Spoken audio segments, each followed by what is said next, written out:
Good morning बच्चों। कल जो नोट्स लिखे थे उनका वीडियो आज अपलोड हो रहा है। विलेयता, ठोस प्लस द्रव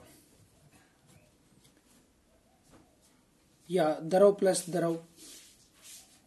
जब आप ठोस विलेय है हम ये कहें और द्रव जैसे विलायक है, सीधा सा एग्जांपल से अपन को समझते हैं इसको। जब ठोस को द्रव में मिलाते हो या विलेय को विलायक में मिलाते हो तो ये कितनी मात्रा में उसमें घुलता है, ये उसकी विलेयता कहलाती है। डेफिनेशन क्या होगी इसकी? जब किसी भी विलेय को विलायक में घोलते हैं तो उस विलेय की उस विलायक में विलेयता कहलाती है। लेकिन ताप क्या होना चाहिए? निश्चित होना चाहिए। और किसी भी विलेय की विलायक में अधिकतम मात्रा घुली हुई होनी चाहिए।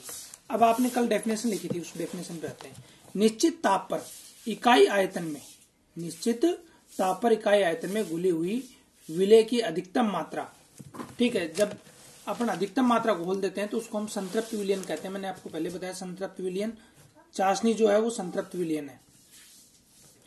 अब नेक्स्ट टॉपिक अपना आता है ठोस की दरों में विलेयता।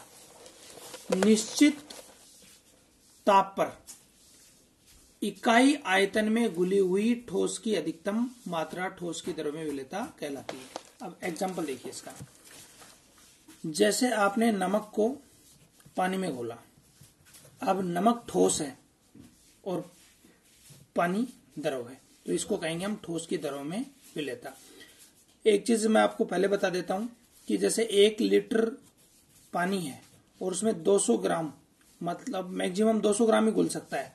200 ग्राम के बाद में अगर आपने और ज्यादा उसमें डाला तो वो उसके अंदर नहीं घुलेगा, वो अघुलित अवस्था में नीचे बैठ जाएगा। आपने 1 लीटर का बाहर, जैसे पानी का बाहर 933 ग्राम है 1 लीटर का, और 200 ग्राम आपने ये, तो बाहर तो उसका बढ़ रहा है लेकिन आयतन उसका ये घोलने के बाद भी 1 ही लीटर रहेगा। यानी कोई भी दरों में जब ठोस को आप मिला देते हो, घोल देते हो, तो उसके आयतन में कोई परिवर्तन नहीं होता, वो एज इट इज रहता है। अब आता है ठोस की दरों में विलेयता को प्रभावित करने वाले कारक। तो सबसे पहले तो विलेय की प्रकृति है। देखो पानी में नमक अलग तरीके से घुलता है, चीनी अलग तरीके से घुलती है, हर ठोस की दरों में विलेयता भिन्न भिन्न या अलग अलग होती है। अब देखो एक यहां पर एक सिद्धांत काम करता है, समान समान को घोलता है, समान समान को घोलता है। ध्रुवीय ठोस ध्रुवीय विलायकों में घुलेंगे। नमक ध्रुवीय ठोस है और जल ध्रुवीय विलायक है तो आसानी से नमक जो है वो जल में घुल जाएगा। अब ईथर है, अध्रुवीय विलायक है ईथर, और नमक क्या है? ध्रुवीय विलेय है तो ये इसके अंदर नहीं घुलेगा। घी है, तेल है, ये अध्रुवीय विलायक है, इसमें नमक कभी भी नहीं घुलता। तेल में घोलने की कोशिश करोगे आप, नहीं घुलेगा। तो ये विलेय और विलायक की प्रकृति पर भी निर्भर करता है। ताप का प्रभाव देखो, जब किसी भी विलेय को विलायक में घोलते हो तो ये उष्मा शोषी अभिक्रिया है, तो ताप बढ़ाने पर क्या होगा? बढ़ेगा। आप गर्म पानी में चीनी को घोलो या नमक को घोलो, इजीली घुल जाएगा। एक फ्रीजर में ठंडा पानी लेके आओ और उसमें आप घोलो, नहीं घुलेगा।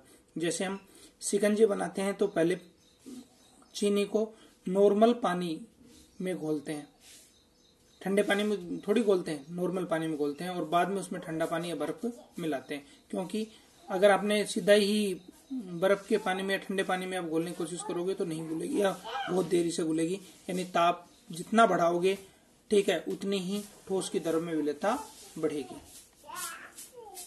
ठीक है, कुछ इसके अपवाद भी हैं। Na2CO3 है, ग्लोबुलर लवण है, ये पहले बढ़ती है और फिर घटती है। ठीक है, तो ये वैसे आपको याद रखना पड़ेगा।